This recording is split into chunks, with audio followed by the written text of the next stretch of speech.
What's up, guys? Welcome to Empowered AF 2.0. This is Mark Santiago, CEO and founder of Empowered Man. Today, we're going to talk about something very, very interesting that's probably near and dear to a lot of men's hearts. In fact, I've got friends that work in this space around marriages where they're sexless. And so I wanted to talk about that a little bit today, is like what leads to a sexless marriage. Now, again, a lot of the guys we talk to are facing separation or divorce, and they've kind of gotten to this place where they're like, it's already sexless, has been sexless for a while. And then there's others of you who are still having sex and you're still trying to figure things out. So what we want to talk about today was kind of the happy medium of like, what leads to a sexless marriage in the first place. And that sexless marriage can actually lead to separation or divorce because you're not having sex. Sex is a very powerful tool in marriage. I look at it as like warfare. It's kind of like you're coming together and you're actually creating something beautiful and good that is that helps you contend. That's why a lot of times when you feel tension in the marriage, it's like it's a good time to actually have sex. In fact, makeup sex is probably the most powerful kind of sex because it's like you're coming back together again. And so sex makes you feel connected to your partner in a very special and deep way. So we're going to talk about 5 different ways that I've noticed that if men aren't doing these things, then it's going to lead to a sexless marriage. Number 1 is not making her feel safe. Man, I can't stress this enough. If your wife doesn't feel safe with you, if she doesn't feel like she can communicate with you, first of all, her needs, if she doesn't feel like she can be safe with you in what she's going through and what she's experiencing, she won't feel safe enough to want to have sex with you.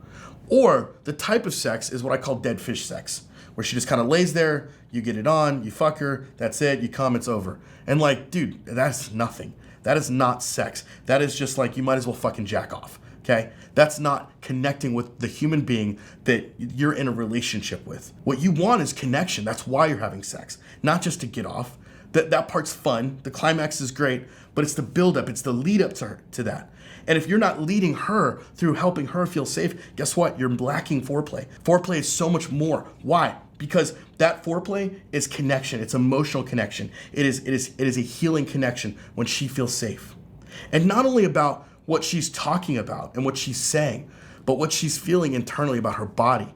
How she feels when she's around you. Does she feel sexy? Does she feel beautiful? Do you make her feel those things? Number 2, not dealing with conflict. Whew, this is a big one. If you've got conflict and you guys are having arguments and all of a sudden you run upstairs and you're like, yeah, let's get it on. She's like, oh, hell to the fuck no. We ain't touching this, okay?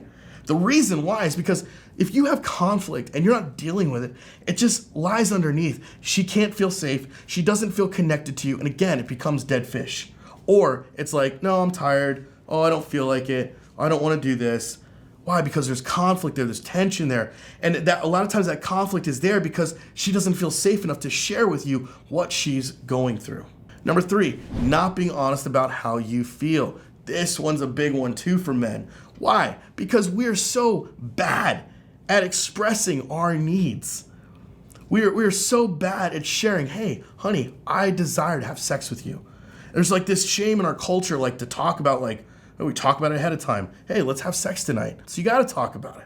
You got to talk about how you feel. You got to talk about, hey, I don't feel connected with you, or I want to have a little bit more sex with you, or how can I be better as a husband to make you feel like you want to have sex with me more? Right? Asking those honest questions is impactful and powerful. And then the 4th one, not making her feel heard and understood. Whew, this is a big one, guys. This is a huge one, guys. Why? Because if she doesn't feel heard and understood, she has no reason to communicate sexually with you. See, women in sex, it's very emotional. It's very much about words, communication. It's less about the physical part and more about the emotional part. In fact, I've heard it said that women have sex in their brains, men have sex in their dicks. It's like 2 different ways of looking at it. And so if you're trying to turn her on and all you're doing is pussy play and kissing her nipples, while that might feel good, it's not the real thing that she's looking for first. Now, in the moment, yeah, of course, dude, bring it on. Do all the stuff you got to do, right? Use all your techniques and tactics. But in the moment, if before that you haven't made her feel heard and understood, she's not going to want to connect with you. And then the 5th and final piece is not making her feel desired. This is a hard one too, right? Because if you're constantly in a place of maybe comparison, like comparing her to other women, or if you're making her feel like she's just not good enough, maybe you're talking shit about her clothes, maybe you're making these little side remarks about how she's frumpy looking, or she doesn't look very good, or she's not very attractive, especially like, when she's getting ready for the day, or she's had a hard day and she's wearing, clothes that aren't so sexy, if you will. And you're not making her feel desirable. You're not coming up to her and you're not just like hugging her and holding her and kissing her face and her lips and just saying, hey, I love you and you're beautiful. If you're not saying those things to her, guess what? It's gonna lead to a sexless marriage. Guys, I'm telling you right now, these things are what lead to sexless marriages. These things, when not taken into account, not only lead to a sexless marriage, but leads to an end of a marriage. Now, I'm not saying if you don't make your wife feel heard, that she's gonna divorce you tomorrow. What I'm saying is that these are the little foxes that spoil the vine. Some of you have had a successful marriage in the sense that, you don't have that many fights. Maybe you go on vacation. Maybe you do all these things. And it seems like everything's good. She seems committed. She seems connected. But your sex life is like, it's not very good. Then I guarantee there's some things in here that you're not doing that's leading to the sexless marriage.